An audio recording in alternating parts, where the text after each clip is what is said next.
Social మీడియాలో ఎక్కువగా విపరీతమైన చర్చ జరుగుతుంది నిన్నటి నుంచి. Where is DCM?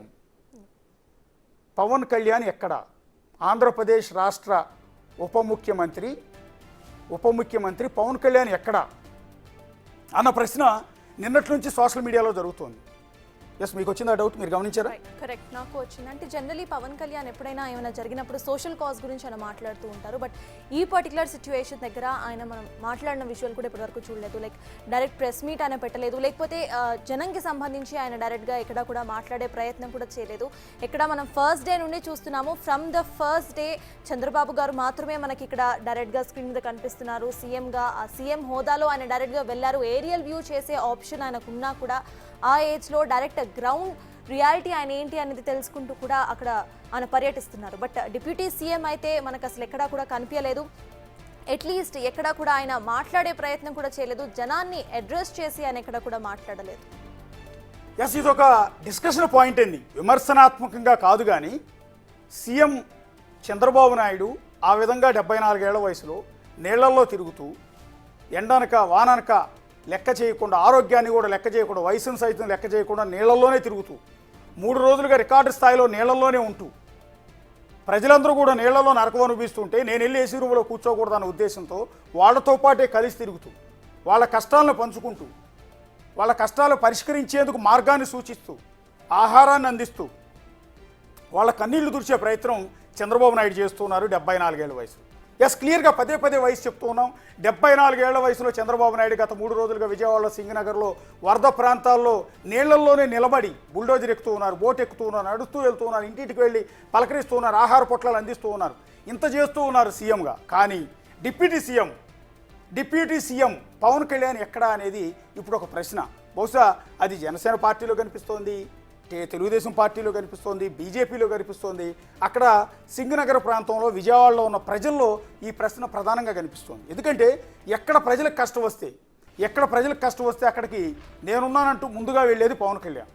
రెగ్యులర్గా వెళ్తూ ఉంటారు ఆయన. అప్పుడు గతంలో 2019 ఎన్నికలు ఘోర ఓటమి పాలైన తర్వాత కూడా జనసేన పార్టీ తరఫున ఎక్కడ ప్రజలకు కష్టం వచ్చినా కూడా అక్కడ పవన్ కళ్యాణ్ స్వయంగా వెళ్ళేవాళ్ళు, పలకరించేవాళ్ళు. కొన్ని చోట్ల ఇప్పటం అనే గ్రామంలో, రాజధాని గ్రామంలో, మంగళగిరి పక్కనే ఉన్న ఇప్పటం అనుకున్న గ్రామం పేరు, అక్కడ రోడ్డు వైండింగ్లో ఇల్లు కొట్టేస్తున్నారు అంటే స్వయంగా ఆయన కారులు వేసుకుని వెళ్తే ఆయన మీద కేసు కూడా పెట్టారు.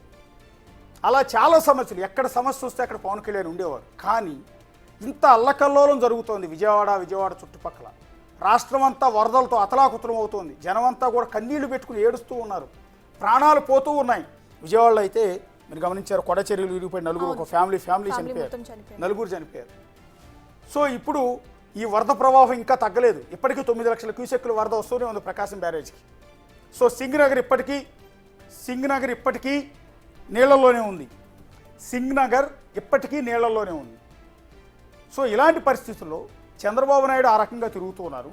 కానీ పవన్ కళ్యాణ్ ఎందుకు కనిపించట్లేదు? మేము పవన్ కళ్యాణ్ మేము విమర్శించట్లేదు, పవన్ కళ్యాణ్ తీరును మేము తప్పు పట్టట్లేదు. సో దయచేసి ఎవరైనా సరే తిట్టుకోవద్దు, మమ్మల్ని తిట్టుకోవద్దు. ఎవరైనా సరే దయచేసి తిట్టుకోవద్దు. మేము ఒక సోషల్ మీడియాలో జరుగుతున్న ఒక ప్రచారం, కొంతమంది లేవనెత్తుతున్న ప్రశ్నని మాత్రమే ఇక్కడ మేము ముందు ఉంచుతున్నాం. అంటే పవన్ కళ్యాణ్ వరద ప్రాంతాల్లో పర్యటించలేని పరిస్థితి ఎందుకు వచ్చింది? ఆయనకి ఏమైనా హెల్త్ బాగుండలేదా, లేకపోతే ఇంకెక్కడైనా ఎమర్జెన్సీ వెళ్ళారా ఏంటి అనేది మనం ఒకసారి చూడాల్సి ఉంటుంది. బహుశా ఇది వాటిదే అనుకుంటాను schedule. Tour programs of honourable ministers of Pawan Kalyan, honourable CM, minister of Panchayati Raj, rural water supply, environment, forest and science technology, camp at Hyderabad. Yes, అంటే స్టిల్ ఇప్పటికీ హైదరాబాద్లో ఉన్నట్టే కదా, అంతేనా సర్తాజ్? కరెక్ట్. ప్రెసెంట్ ఆయన స్కెడ్యూల్ చూస్తున్నాము. ఫస్ట్ వచ్చేసి he has a camp at Hyderabad. So ఇవాళ మేబీ అక్కడ టైం మనం కరెక్ట్గా మెన్షన్ చేసలేదు. కింద చూస్తే ఇక్కడ 6:30 hours-కి he has a Vijayawada camp కూడా ఉందన్నమాట. న్యూజివీడ్లో విజయ క్యాంప్. మళ్ళీ 7 o'clock ఇంకొక క్యాంప్ కూడా ఉంది. 6:30 అది కొలుసు పార్థసారథి. ఓకే, సారీ, అది కొలుసు పార్థసారథి. పవన్ కళ్యాణ్ మినిస్టర్స్ కి సంబంధించిన క్యాంప్ ఎట్ హైదరాబాద్ మాత్రమే ఉంది. బట్ వన్ మోర్ థింగ్ ఇక్కడ మనం గమనిస్తే ఎన్వైరన్మెంట్ మినిస్ట్రీ కూడా అయింది ఇక్కడ మనం చూస్తే. ఎస్, డిప్యూటీ సీఎం రాష్ట్రం ఉప ముఖ్యమంత్రి, రెండోది వచ్చి rural water supply and environment, Panchayati Raj శాఖ మంత్రి. సో ప్రెసెంట్ అక్కడ మనం డిస్ట్రక్షన్ చూసినా కంప్లీట్లీ అక్కడ వాటర్ సప్లై ప్రజలకు ఆగిపోయింది, లేకపోతే ఎన్వైర్న్మెంట్ కంప్లీట్ డిస్ట్రక్షన్ అక్కడ ఉంది. మనం ప్రీవియస్లీ అక్కడ పవన్ కళ్యాణ్ మాట్లాడింది మనం ఒకసారి గమనిస్తే చెట్ల గురించి మాత్రం మాట్లాడిందే ఆయన లాస్ట్ ప్రెస్ మీట్ కానివ్వండి, లేకపోతే జనాల్లోకి వచ్చి మాట్లాడింది. ఆ తర్వాత నుండి మనకి ఎక్కడ కూడా ఆయన కనిపించలేదు. ఈ టూర్ ఆఫ్ ప్రోగ్రామ్స్ ప్రకారం అయితే టుడే మేబీ ఆయన హైదరాబాద్లో ఉండొచ్చు, బట్ హైదరాబాద్లో కూడా సేమ్ సిచ్యువేషన్సే ఉన్నాయి. 3 days నుండి మనం చూస్తున్నాము హైదరాబాద్లో కూడా ఇట్లానే వర్షం పడుతూనే ఉంది, ఇక్కడ కూడా సిచ్యువేషన్ అలానే ఉంది. సో అప్డేట్ అయితే మనకు రావాల్సింది కంప్లీట్ గా. మనం ఇది వాళ్ళు షెడ్యూల్ ఇచ్చారు, అంటే ప్రతిరోజు మంత్రులకు సంబంధించిన టూర్ షెడ్యూల్ ఇస్తూ ఉంటారు. అందులో భాగంగా ఒకవేళ ఇవాళ ఏమన్నా విజిట్ ఉందేమో అనుకున్నాం, కానీ పంచాయతీరాజ్ శాఖ మంత్రి రాష్ట్ర ఉప ముఖ్యమంత్రి పవన్ కళ్యాణ్ స్టిల్ హైదరాబాద్లో ఉన్నారు. Camp at Hyderabad. తర్వాత మినిస్టర్లు ఒకసారి చూద్దాం. Ramprasad Reddy minister for transport and youth and sports అని ఉంది. ఆయన might stayed at camp residence Nandamuri road, Brindavan colony, Krishnalanka, అంటే విజయవాడలోనే ఉన్నారు. మంత్రిగా విజయవాడలో ఉన్నారు, మానిటర్ చేసుకుంటున్నారు. And then Payyavula Keshav minister of finance, ఈయన ఎక్కడ ఉన్నారు?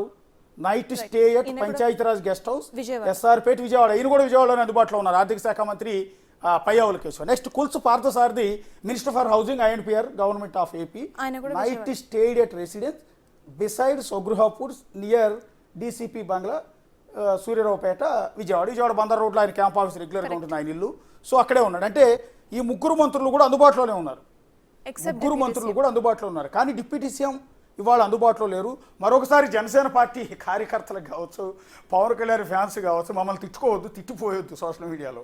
కానీ ఇది ఒక ప్రశ్న, ఎందుకు అనేది అర్థం కావట్లేదు. ఎందుకంటే నిన్న పవన్ కళ్యాణ్ బర్త్డే, సర్తాజ్ మీకు ఐడియా ఉంది? నిన్న దేశవ్యాప్తంగా నారా లోకేష్తో సహా ప్రతి ఒక్కళ్ళు ఆయన ఫ్యాన్స్ అంతా కూడా అభినందనలు చెప్పారు. మేము కూడా హ్యాపీ బర్త్డే చెప్తున్నాం, నేను సర్తాజ్ కలిసి happy birthday to you Pawan Kalyan garu. కానీ పుట్టినరోజు నాడు కనుక మీరు ఇలా బయట కాకుండా విజయవాడలో వరద ప్రాంతాల్లో పర్యటించి ఉంటే మిమ్మల్ని అందరూ నెత్తిన పెట్టుకునేవాళ్ళు, మిమ్మల్ని దేవుడి కింద కొనియాడేవాళ్ళు. ఇప్పుడు చంద్రబాబు నాయుడు గారిని కనుక ఏ విధంగా అయితే అభినందిస్తూ ఉన్నారు, చంద్రబాబు నాయుడు గారు మా దేవుడు అంటూ అక్కడ ఉన్న ప్రజలంతా కూడా చెప్తూ ఉన్నారు.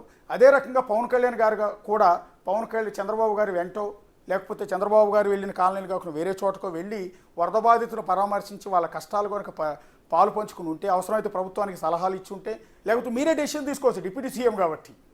సో స్వచ్ఛంద సంస్థలతో మాట్లాడి ఆహార పొట్లాల పంపిణీ కావచ్చు, ఎన్డీఆర్ఎఫ్ టీంతో మాట్లాడి సహాయక చర్యలు కావచ్చు, బోట్ల ఏర్పాటు కావచ్చు, వరద ప్రాంతాల్లో ఉన్న ప్రజలందరినీ సురక్షిత ప్రాంతాలకు తరలించే ప్రక్రియ కావచ్చు. ఎందుకంటే బెజవాడలో గత 100 ఏళ్లలో రాని కష్టం, బెజవాడలో గత 100 ఏళ్లలో రాని కష్టం తొలిసారి వచ్చింది. కాబట్టి బెజవాడలో గత 100 ఏళ్లలో ఎప్పుడూ రాని కష్టం ఇప్పుడు బెజవాడ ప్రజలంతా ఫేస్ చేస్తూ ఉన్నారు.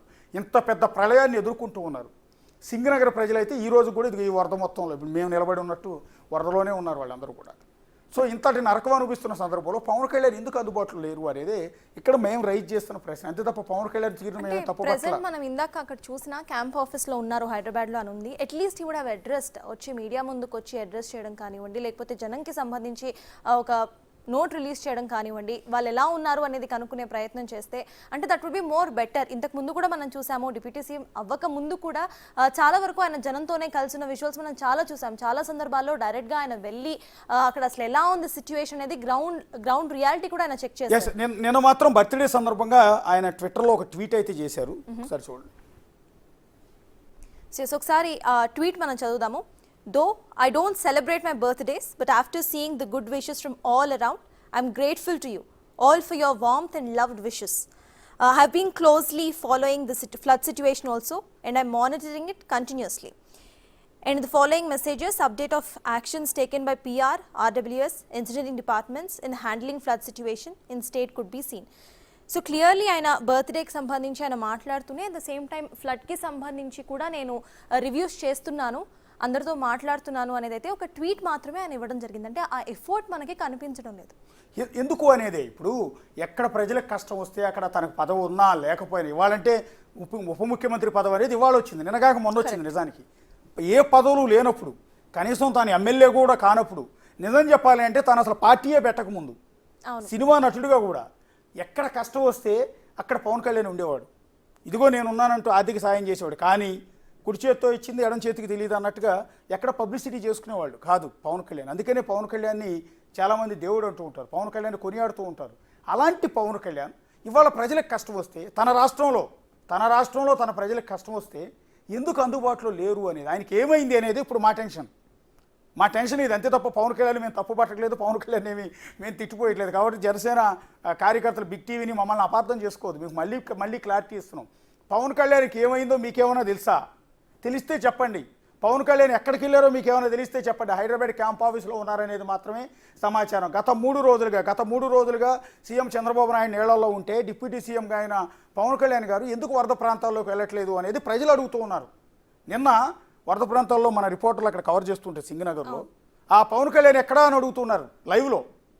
లైవ్లో పవన్ కళ్యాణ్ ఎక్కడా, పవన్ కళ్యాణ్ ఎందుకు రావట్లేదు అని వాళ్ళు అడుగుతూ ఉన్నారు. అందుకని మేము వాళ్ళ ప్రశ్నని మా నోటి ద్వారా మీకు చెప్పిస్తున్నాం. ఒకవేళ పవన్ కళ్యాణ్ గారికి రీచ్ అయితే ఆయన ఏమైనా రిప్లై ఇస్తే బాగుంటుంది నేను అనేది. అంతే తప్ప ఇక్కడ విమర్శలు రాజకీయాలు ఏమీ లేవు. కేవలం చంద్రబాబు గారు పనిచేస్తున్నారు కాబట్టి మీరు ఎందుకు చేయట్లేదని మేము అడగట్లా. కానీ మీది బాధ్యత. ఇవాళ మీకు ఆ రెస్పాన్సిబిలిటీ, మీరు ఖచ్చితంగా ఆ రెస్పాన్సిబిలిటీని తీసుకోవాల్సిన అవసరం మీ మీద ఉంది. ఎందుకంటే రాష్ట్రానికి మీరు ఉప ముఖ్యమంత్రి, చంద్రబాబు నాయుడు సీఎం అయితే ఆ తర్వాతి స్థానం మీరే. బహుశా చంద్రబాబు నాయుడు గారు 74 ఏళ్ల వయసు, పెద్ద ఆయన. మీరు యంగ్స్టర్, మీకు బహుశా 52-53 ఉంటాయి.